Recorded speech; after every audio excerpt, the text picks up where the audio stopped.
F7 fighter aircraft আনুমানিক 1টার দিকে আমাদের মাইলস্টোন স্কুল অ্যান্ড কলেজের দিয়াবাড়ি উত্তর শাখার দোতলা স্কুল ভবনে ক্র্যাশ ল্যান্ডিং করেছে। এই দুতলা ভবনটিতে প্রথম তলায় ছিল তৃতীয় শ্রেণী ও চতুর্থ শ্রেণীর বাচ্চাদের ক্লাস, দ্বিতীয় তলায় ছিল দ্বিতীয় শ্রেণী ও পঞ্চম শ্রেণীদের ক্লাস, এবং তার সাথে ছিল প্রিন্সিপালের অফিস, মিটিং রুম এবং একটা কোচিংয়ের ক্লাস চলমান ছিল। তবে ওই ক্র্যাশ ল্যান্ডিং যখন হয় তখন স্কুল ছুটি হয়ে গিয়েছিল, এবং ওই সময় যে জায়গায় টিচার্স রুমের সাথে যে ল্যান্ডিংটা হয় আঘাত করে ওই জায়গায় বাচ্চা কাচ্চারা জড়ো হয়েছিল এবং তাদের সাথে হয়তো কিছু অভিভাবকও ছিল। আমরা fire service and civil defence crash landing হয়েছে আনুমানিক 1টার দিকে, 1:08-এর মধ্যে আমরা খবর পাই এবং আমাদের 1:22-এর মধ্যে দ্রুত আমাদের এখানে ইউনিট পৌঁছে যায় এবং উদ্ধার কার্যক্রম শুরু করে। আমাদের মোট 9টা ইউনিট এখানে কার্যক্রম করেছে। বর্তমানে আগুন সম্পূর্ণ নির্বাপন অবস্থায় আছে এবং আমরা উদ্ধার কার্যক্রম চালাচ্ছি। উদ্ধার কার্যক্রম একটু আগে আপনারা দেখেছেন, ক্রেন নিয়ে যাওয়া হয়েছে এয়ারক্রাফটের পিছনের যে ফিউজিলাস বলে ওই অংশটাকে টেনে বের করার জন্য। ওটা বের করার পর ফাইনালি সার্চ করলে আর কোনো ডেড বডি আছে কিনা সেটা আমরা জানতে পারবো।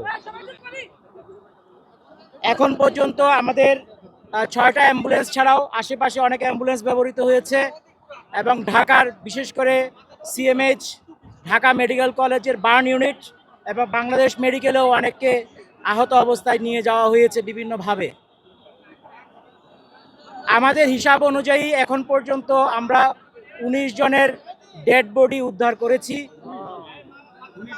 এবং তারা বিভিন্ন হাসপাতালে আছে। এগুলি হিসাবটা চলমান আছে যেহেতু দ্রুত উদ্ধার করে পাঠানো হয়েছে। এখানে সেনাবাহিনী এবং আমাদের ফায়ার সার্ভিস এবং অন্যান্য পুলিশ সবাই মিলে আমাদের সহযোগিতা করেছে এবং র্যাবও এখানে উপস্থিত ছিল।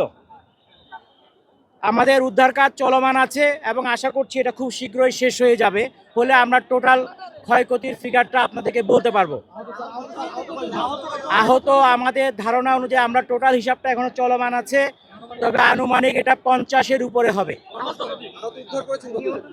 এইটা আহতদের কথাই বলছি। আহত উদ্ধার নিহত আমাদের হিসাব অনুযায়ী এখন পর্যন্ত 19, আর আহত বাংলাদেশ মেডিকেল এবং ঢাকা বার্ন ইউনিটে এবং অন্য জায়গায়ও থাকতে পারে, আমরা খোঁজ খবর করছি। এটা 50-এর উপরে হবে মনে হয়। নিহতের সংখ্যা 19, 50-এর উপরে হবে। এটা ফাইনাল ফিগারটা আমরা যখন চূড়ান্তভাবে বিভিন্ন জায়গায় আমরা খোঁজ খবর করছি তখন আমরা এটা বলতে পারবো। আমাদের এখানে আমাদের মাননীয় উপদেষ্টা মহোদয় স্বরাষ্ট্র মন্ত্রণালয় উনি এসেছিলেন, উনি দেখে গিয়েছেন।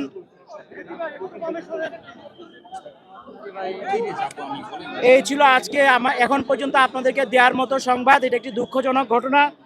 আমরা এটার জন্য আমাদের যারা মারা গিয়েছেন এবং যারা আহত হয়েছেন সবার আরোগ্য কামনা করছি এবং ফ্যামিলির প্রতি আমাদের সমবেদনা জ্ঞাপন করছি, এবং আমরা আমাদের সর্বোচ্চ চেষ্টা দিয়ে যতটুকু সম্ভব উদ্ধার কার্যক্রম চালিয়েছি। সবাই মিলে সহযোগিতা করেছে, ভলান্টিয়াররা সহযোগিতা করেছে, স্থানীয় কলেজ স্কুল কলেজ প্রশাসন সহযোগিতা করছে। সবার মাধ্যমে আমরা কাজটা মোটামুটি শেষ পর্যায়ে নিয়ে এসেছি।